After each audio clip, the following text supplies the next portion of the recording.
Love the chase and the hunt, and I set the pace when I'm running. I always take what I want and I always give it 100. Don't need a bank, no I'm funded. Play the game like it's nothing. I'm always thankful for something. Don't take for granted, stay humble. Now wake up, it's time to look at the enemy. Look in the mirror if he is no friend to me. It's not. Don't forget to subscribe and push the notification bell for you not to miss our upcoming updates. Now let's get started. Bab 3052. Terima kasih atas perhatiannya Tuan Gusnadi. Saya tahu 386 miliar itu terlalu mahal. Tetapi batu giok naga mistik terlalu penting untuk toko ini. Saya harus berusaha sekuat tenaga untuk mengamankannya, desah Sally, dan tampak tak berdaya. Saya kira bukan itu masalahnya. Tidakkah Anda tahu, Nona Summer? Semua ini bisa saja hanya penipuan. Jika Anda membeli batu giok ini, Anda akan masuk ke dalam jebakan, kata Iwan serius. Apa maksudmu? Rasanya seperti sebuah bom meledak di ruangan itu dan meledakkan semua orang, termasuk Sally dan Lucian. Melihat itu, Tuan Negus dan Marvin berubah drastis dan rasa panik bisa saja terlihat dari mata mereka. Semua perubahan ini terjadi dengan cepat, tetapi Iwan telah mengamati reaksinya. Reaksi abnormal itu membenarkan kecurigaan Iwan. Mereka diam-diam dan melihat mereka. Tuan Gusnadi, apakah Anda mengatakan ini penipuan? Saya tidak mengerti. Sally bertanya segera setelah dia menenangkan diri. Mudah saja, coba pikirkan. Tuan Negus baru saja di sini untuk menjual batu giok berkualitas terbaik. Lalu, Tuan Noto segera datang dan menaikkan harganya agar Anda kepanasan. Tentu saja, ini bukanlah suatu kebetulan. Selain itu, 386 miliar adalah jumlah uang yang besar.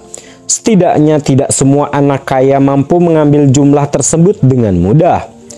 Namun, dia terus menaikkan harga tanpa ada perasaan buruk. Sebaliknya, dia dengan sengaja mencoba membuat Anda marah agar Anda menaikkan taruhan.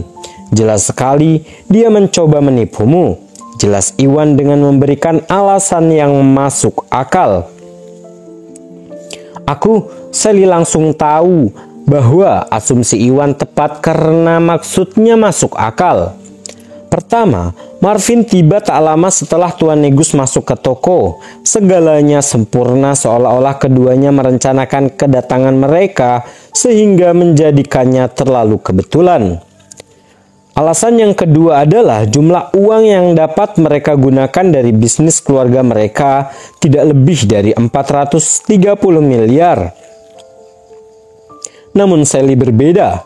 Sejak orang tua dan saudara laki-lakinya meninggal, dia terpaksa mengurus bisnis keluarga. Oleh karena itu, dia mempunyai wewenang untuk menggunakan sejumlah uang yang tersedia dalam bisnisnya.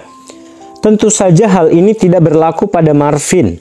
Meskipun Marvin adalah putra sulung keluarga Noto, ia tidak bertanggung jawab atas bisnis keluarganya dan ia juga tidak memiliki wewenang dan kekuasaan untuk menggunakan wewenangnya. Menggunakan sejumlah uang dari bisnis keluarganya. Namun Marvin berani adu tawar untuk membeli batu giok naga mistik tanpa berkonsultasi atau mendapatkan persetujuan dari ayah atau kakeknya terlebih dahulu. Tidak masuk akal kalau dia tidak bergeming sedikit pun setelah menaikkan harga giok naga menjadi 386 miliar. Hei, apa yang kamu bicarakan? Maksudmu kami mencoba menipu Sally? Itu omong kosong. Marvin dan Tuan Negus kaget dan menegur Iwan dengan marah setelah mendengar apa yang Iwan katakan. Kamu tahu betul bahwa aku mengatakan yang sebenarnya. Iwan membalas dengan tenang dan menatap Marvin dan Tuan Negus dengan pandangan menghina.